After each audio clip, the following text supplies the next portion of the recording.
الحمدللہ مفتیان کرام اور علماء کرام کی جانب سے جو تجاویز پیش کی گئی ہیں بار بار اس کو مکرر ذکر کرنے کی کوئی یہاں پر ضرورت نہیں ہے۔ حضرت مولانا مفتی تجمل صاحب نے جو تجاویز پیش کیے ہیں میں بھی وہی ان تجاویز کو لکھ کر لایا تھا، اس کو پھر ریپیٹ کرنا نہیں چاہتا۔ شادی کو آسان کرنے اور نکاح کو آسان کرنے کے حوالے سے ایک تجویز ہم اگر کوشش کر سکے تو شادی اور ولیمے کو ایک ہی دن انجام دینے کی یہ کارروائی، یہ ترغیب ہم دلا سکتے ہیں۔ عصر میں یا ظہر میں نکاح ہو جائے اور پھر رات کا جو آپ طعام کا نظم کر رہے ہیں اس کو ولیمے کا نام دے دیں تو ایک دن کی بھی کمی ہو سکتی ہے اور پھر اس طریقے سے آسانی بھی ہو سکتی ہے۔ یہ ایک تجویز ہے۔ اور دوسری چیز جو آپ نے فرمایا بارہا کہ وقف بورڈ کو اس کے اوپر پابند بنایا جائے، اس لیے کہ وقف بورڈ کے پاس قوت نفاذ ہے۔ تمام نکاح کے سیاحجات وہاں سے جاری ہوتے ہیں، قاضی حضرات وہاں پر ٹچ ہوتے ہیں اور ان کو ضروری ہے وہاں سے اجازت نامہ۔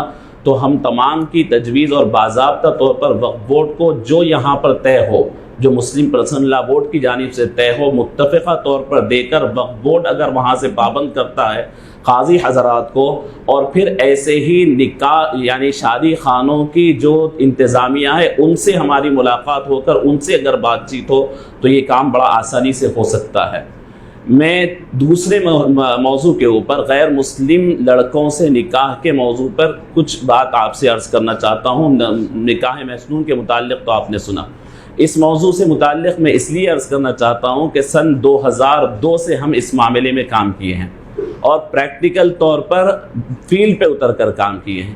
لڑکیوں کا اس وقت مسلم لڑکیوں کا غیر مسلم لڑکوں سے نکاح کی جب بات ہم کیے، میں شاہی مسجد باغ عامہ میں کیا تو اس وقت علماء کے لیے اور پھر عوام کے لیے بھی بہت عجیب بات تھی، وہ ماننے تیار نہیں تھے اور یہ کہتے تھے کہ ہماری لڑکیوں کے اوپر آپ الزام لگا رہے ہیں، یہ ممکن نہیں ہے، جبکہ میرے پاس پورا سروے موجود تھا۔ 2002 سے ہم نے کام کیا اور لڑکیوں کے گھروں تک ہم نے پہنچا، ان کو ایک ایک کیس اسٹڈی میرے پاس آج بھی موجود ہے اور اس وقت کے پورے علماء، مشائخ، سیاسی قائدین سب کے پاس ہم نے پہنچ کر کے اس کا ذکر کیا تو بہت تلخ تجربے ہم کو ہوئے، میں اس کا ذکر کرنا نہیں چاہتا، لیکن وجوہات کیا ہے وہ آپ غور کیجئے۔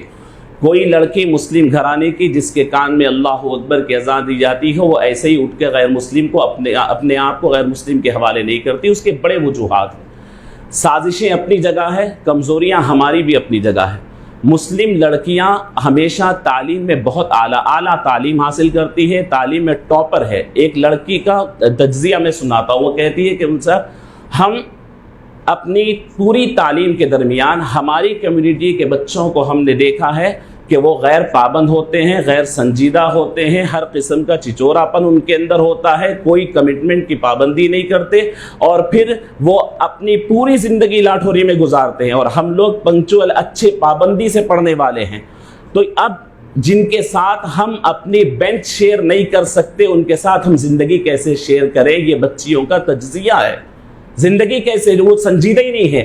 اب ہاں یہ فکر آ رہی ہے بھائی دین کی بات ہے تو بنیادی دینی تعلیم تو ان کو ملی نہیں ہے، اب عصری تعلیم کے لیے جب بڑے اداروں کو پہنچائے تو وہاں پر یہ نتیجہ ہے۔ تو اس بارے میں غور کرنا ضروری ہے کہ ہمارے نوجوان بچے اگر اچھی تعلیم حاصل کر کر اس معیار کے ہوں تب جا کر کے آپ ان لڑکیوں کو جو تعلیم یافتہ ہیں نہیں جانا چاہتے تھے، اپنی سوسائٹی کے بچوں کے قابل نہیں ہونے کی وجہ سے جا رہے ہیں، تو ہم اس کو دیکھ سکتے ہیں۔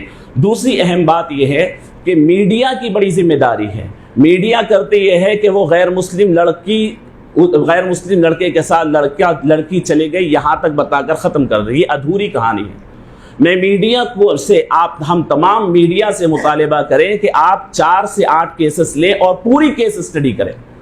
شادی کیسے ہوئی، اس سے پہلے کا حال کیا تھا، اب شادی ہو گئی، اب 6 مہینے کے بعد اس لڑکی کا حال کیا ہے، وہ کس نتیجے پہ پہنچ گئی ہے، اب اس کا تاثر لیجئے کہ اس پہ کتنا ظلم ہوا، تکلیف ہوئی، چھوٹ گئی، نہ گھر کی رہی، نہ یہاں کی رہی، نہ وہاں کی رہی۔ آپ جب اس کیس اسٹڈی کو لوگوں کے سامنے پیش کریں گے، بتائیں گے، تب جو لڑکیاں ابھی ادھورے راستے پر ہیں وہ لڑکیاں رک سکتی ہیں، اور یہ بہت بڑی پلاننگ سے، بہت بڑے منصوبے کے ساتھ ہو رہے ہیں۔ میں آپ کو عرض کروں کہ یہ صرف بھاگم بھاگی نہیں ہے، اب اتنی جرت ہے کہ دارالفتہ جامعہ نظامیہ کے اندر میرے استاد مفتی قاسم صدیقی صاحب کے ساتھ میں بھی بیٹھا ہوا ہوں، ایک غیر مسلم شخص پوری بٹو لگایا ہوا آتا ہے اور ساتھ میں اپنی برقع پہنی ہوئی بیوی کو لاتا ہے، 2 بچوں کو لاتا ہے اور کہتا ہے یہ میری بیوی ہے، یہ میرے 2 بچے ہیں، آپ کی شریعت کہتی ہے کہ اس کو ان کے باپ کے وراثت میں جائیداد میں حصہ نہیں ملے گا۔ کیسا نہیں ملے گا بتائیے؟ اتنی جرت کے ساتھ اسلامی ادارے کے اندر دارالفتہ میں آ کے بیٹھ کے بات کرتے ہیں۔ یہ کوئی اب ڈرنے والی چھپنے والی بات نہیں ہے، وہ لوگ اتنے آگے بڑھ چکے ہیں۔ تو اس کے لیے ہم کو باضابطہ طور پر اور سنجیدگی کے ساتھ غور کرنی ہے۔ آخری بات میں عرض کرنا چاہتا ہوں کہ ہم لوگ جب علماء جب بات کرتے ہیں تو قرآن اور حدیث سے بات کرتے ہیں۔ قرآن مجید میں اللہ نے فرمایا فذکر بالقرآن من یخاف وعید، جو آخرت کا ڈر رکھتا ہے اسے قرآن سے سمجھاؤ۔ آخرت کا ڈر اکثر لوگوں میں ختم ہو چکا ہے۔ آج بات کیجئے تو لاجک کی بات کیجئے، آپ بتائیے کہ آپ کی لڑکی کا اس طور پہ یا لڑکے کا یہ نکاح سے آپ کے نقصانات، فائنینشیل نقصانات کیا ہو رہے ہیں، آپ کتنے مقروض ہو رہے ہیں۔ آپ لاجک کی بات کیجئے، بعد میں جا کر کے شریعت کی بات۔ آج قرآن کی بات اور حدیث کی بات وہ ماننے ہی تیار نہیں ہے، سننے ہی تیار نہیں ہے۔ تو بہرحال یہ چند باتیں میں آپ حضرات کی گوشگزار کیا۔ اللہ رب العزت اس اہم مرحلے میں ہمیں نیک توفیق نصیب فرمائے اور عمل کی توفیق نصیب فرمائے۔ جزاک اللہ۔